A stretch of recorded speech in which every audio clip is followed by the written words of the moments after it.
Well, here is my iron work table.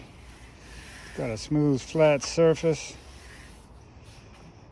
and plenty of room to work on. However, sometimes I want a bench vise right here. Sometimes I don't. So it'd be nice to have a bench vise here when I need it and then not have one when I don't. Is there a way for me to have my cake and eat it too?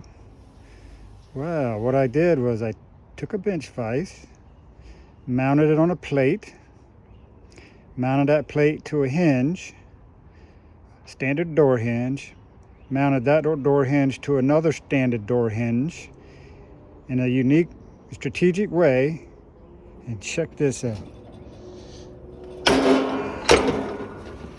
There's my bench vise. Use it whenever I need it. And when I am done with it, it's gone away. Just like that. Want to see it? There it is.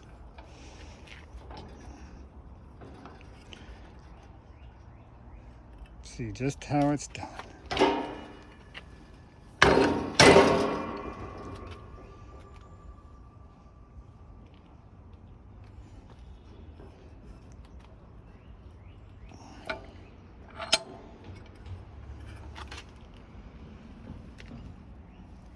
Got it?